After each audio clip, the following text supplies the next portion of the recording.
Hey there, and welcome back to CGI Made Simple. Today we are diving into one of the most efficient tools in VRay for 3ds Max, the VRaySphereFade.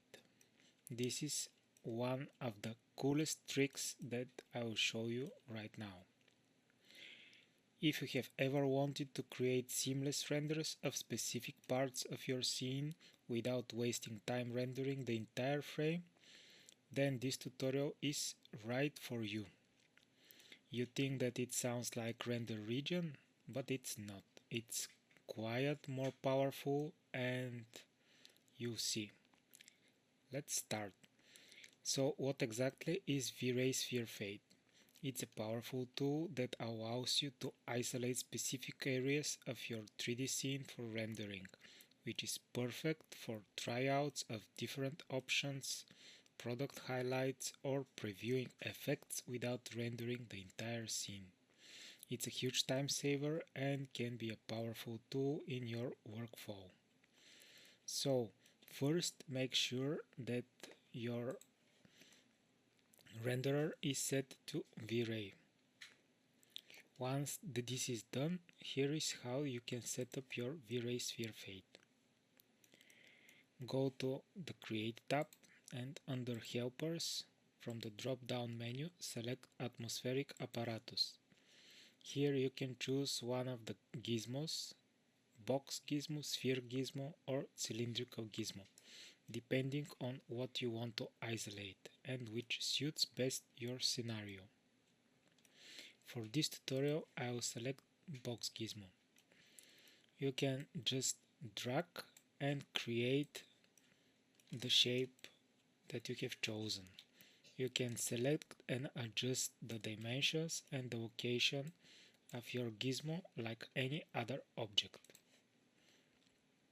This one I will align to this woman here, and then under the modify panel I will adjust the dimensions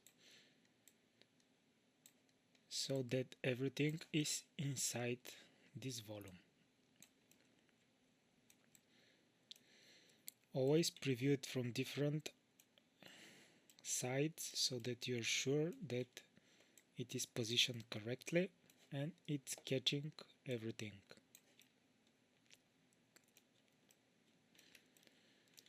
Now I will duplicate it so that I'll create another box gizmo for the other people as well.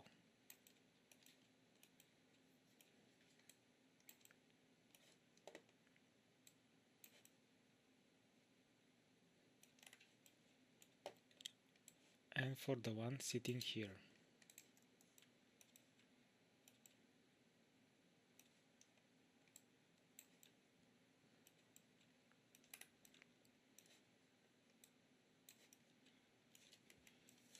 Okay, for this scene I have rendered an animation without the people, and now I will just render the people without losing the time to render the whole frame, and I will combine them later on in After Effects, and it will be a seamless animation without noticing that they're rendered separately.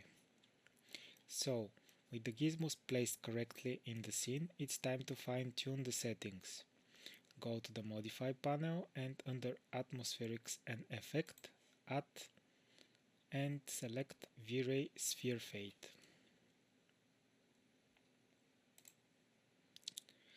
Leave the settings like they are the default and we'll create a new VRaySphereFade. Press OK. Then select it and press to set it up. You will see that in the Atmosphere tab in your Environment and Effects, a new VRaySphereFade is added, and here are the parameters that we'll fine-tune to have our render elements correctly set up. Here we will adjust these options, and I will change the empty color to black So everything that we are rendering outside of our boxes will be black color, so it will be easier to make the post process later on. I'll tick the effect alpha so that everything which is black will be added to the alpha, and only the selected inside the box gizmos will be rendered and easy to select later on. Here is the relative falloff, which controls how large the radius of the capturing volume is, and the larger the falloff, the bigger the gradient that will be around the object. For this case, I will make it 0, as I don't want any falloff occurring. It will be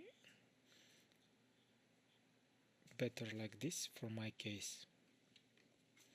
Here under this gizmos category, we have also to pick the other gizmos.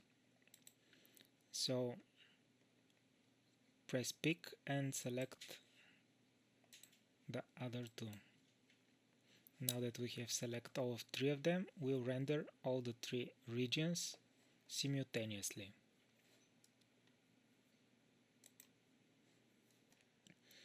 And that's it. It's now ready to render. Here is my animation.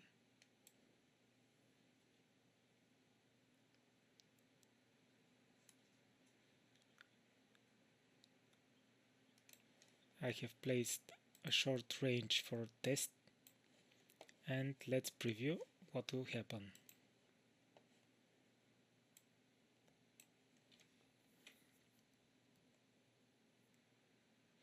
And that's it.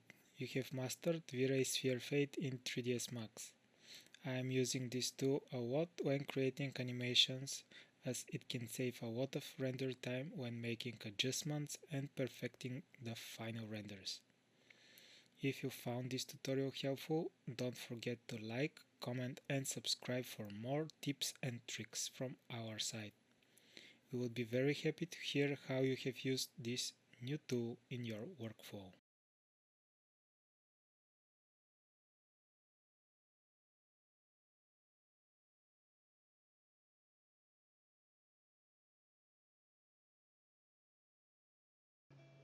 If you did enjoy anything in this video, then drop a like, and a big thank you to everyone who does. If you haven't subscribed yet, click below and join us. We have some great videos coming up next that you don't wanna miss. Thanks for watching and see you in the next video.